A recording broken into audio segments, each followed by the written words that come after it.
guys, welcome to my YouTube channel, Jackie's Travelog. So starting this week, I'll be sharing some travel clips with some real-life tips from my recent trips. So first, we're kicking things off with Tokyo, Japan. I'll be posting a series of kind of short videos, really each one focusing on different areas of my trip. So in this one particular, I will cover visa application, immigration and custom clearance, and lastly, how do you get into the city using public transportations. So let's get into it. Alright, first thing first, do you need a visa to enter Japan? So that really depends on your passport. For some people, they can just hop on a plane and then go through the clearance without a visa needed in advance. But for some people, they will need to issue a visa in advance to enter the country. So please check with Japanese consulate or embassy in your country to see what applies to you. So for those of you who are Chinese citizens thinking about applying for Japanese visas, here are a little bit more detail just to help you to kind of smooth that process. So if you're applying directly from China mainland, then you will have to apply through a travel agency. You cannot apply directly yourself. It will have to go through an agency and then they will apply on your behalf. So if you're doing like single entry visas, just give all the required documents to the travel agency and then they will apply for you. And then once that get processed, they will give you a paper slip which has a QR code on them. That's your e-visa.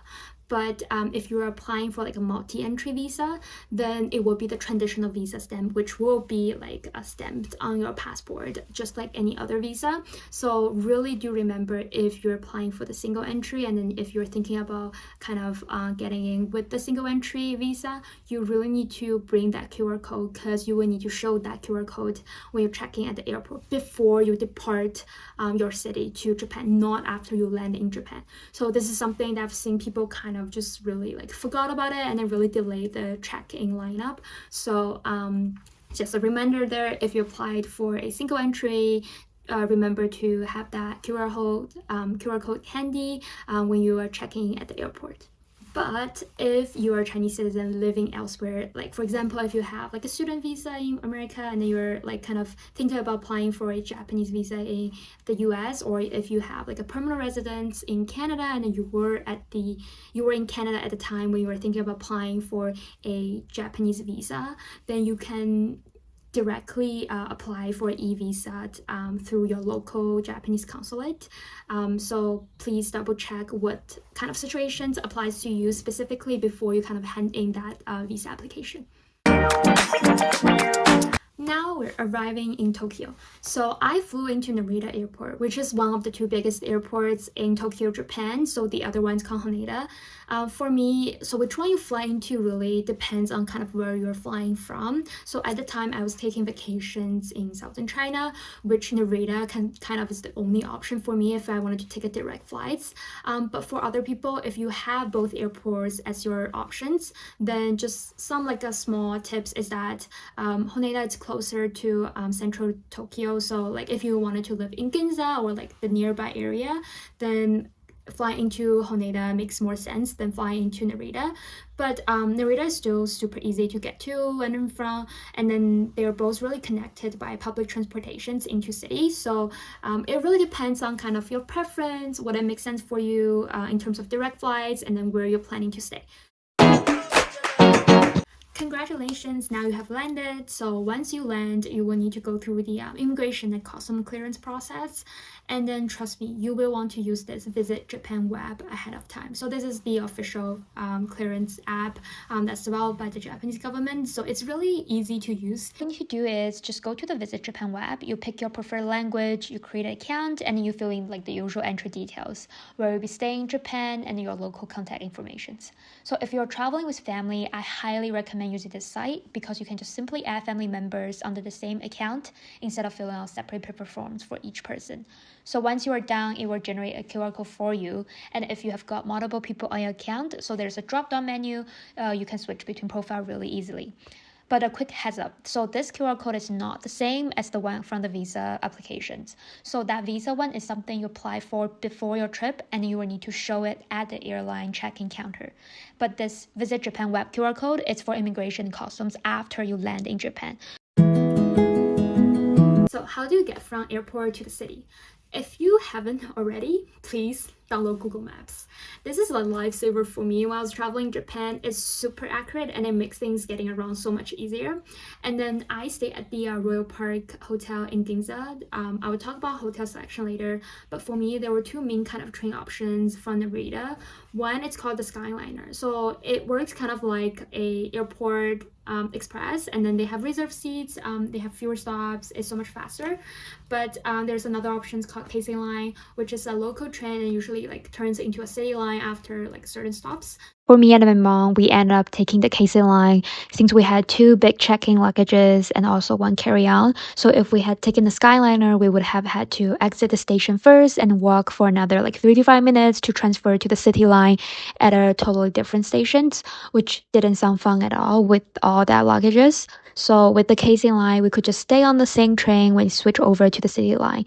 It was kind of a no-brainer for us just to choose the Casey line over the Skyliner. However, that being said, it definitely has some downsides as well. It was much slower, and then once we hit the city sections, it got pretty crowded like a subway. So at the end of the day, which train you take really depends on your situations and also what you are comfortable with. I'm just sharing what worked for us, but hopefully it helps you to figure out what is best for your own trip. Few tips when you buy your train tickets. It's actually not that hard. So for all the ticket machines, they have language options, so you can like choose whatever language you feel more comfortable with, and then you can use Google Maps to find your station code. When you are using Google Maps to plan your trip, you will notice there's a little color circle on the left side. So it has like a letter on top and a number on the bottom. So the combo tells you the train line and then specific like station stop. So for example, mine was A11. So when you go to buy your ticket at the machine, you just look for your final stop on the map, you tap it, and then the machine will show you exactly how much the fare will be. So there are two kind of main options for people who wanted to buy tickets. One is like you pay for each ride. The other one's called IC card. You probably heard about like Pasmo Suica. So they're basically like a tap and go card that you can like load money onto it. It's really easy. You tap it when you go in and you tap it like when you leave. You can buy one of these IC cards at the airport or pretty much any major train stations. And if you're like me who use iPhone and then who use like digital wallet all the time, you can even add like a digital version of this transit card straight to your Apple Wallet, which is super convenient. And then these IC cards work on most trains and buses across Japan, not just in Tokyo. So if you're planning to come back or travel to other cities like Osaka or Kyoto and you'll be using like public transportation a lot, I definitely believe that getting an IC card is the way to go. But if you're like me and not totally sure how often you'll be using public transit, or if you just prefer the old school way, you can totally just pay per ride.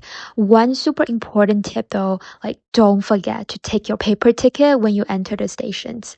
You will need it again when you exit at your final stop. I totally had a moment where I forgot to grab mine after I popped it into the machine, but thankfully my mom was right behind me and saved the day. Otherwise, I probably would have been stuck at the exit gate looking super confused, so don't be like me. Another tip when you're leaving the stations, especially if you're coming from the airport, you have to watch out for stairs. This is the biggest mistake I made, and I wish someone really has told me earlier, is that not every station's exit has an elevator. So when I first got off at my stop, I took the exit that is closest to my hotel, and it turned out to only have those like really narrow stairs. It was horrible. Like it was during rush hour. My mom and I were like carrying like 3 big luggages all the way up the stairs. It was like a total struggle. If you're like us and planning to bring a few luggages or anything that is heavy, such as a stroller, to take public transit, here's another super helpful tip.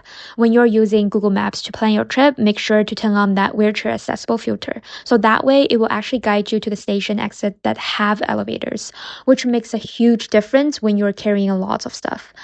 So my mom and I used that feature when we're heading to the airport from our hotel, and honestly, it made everything so much easier. So yes, another real life travel tips for you. terms of subway etiquette, I think subway behavior in Japan, it's a little different from what you might be used to. So first, don't talk loudly or take phone calls on the train. It's considered impolite in Japan. You really see people like talk loud or like taking phone calls. Most people stay really quiet throughout like the whole ride, or like they talk in really low voices. And also, this one is really interesting too. You almost never see people like eating on the subway either. So I think that only happens when you take like long distance train ride where they have those like tray tables for you. But for the city subway, I would say I kind of never see, especially local people, eat on board. So I do believe when like traveling, always respect the local culture, the etiquette, you know, like always shows appreciations. It will really help you to connect with local people. I do believe that a little courtesy can go a long way. So that's it for this video. Hopefully it gives you a good idea to what to expect when you arrive in Tokyo, Japan, and then hope this could help anyone who's planning to visit Japan soon. And then if you find this useful, please don't forget to like, subscribe, and hitting that notification bell so you won't miss my next videos. So I'll be sharing tips on like booking hotels, some beauty services that I feel like you should definitely try when you're here, and also some favorite food spots that I like. So yes, if that sounds interesting, please stay tuned.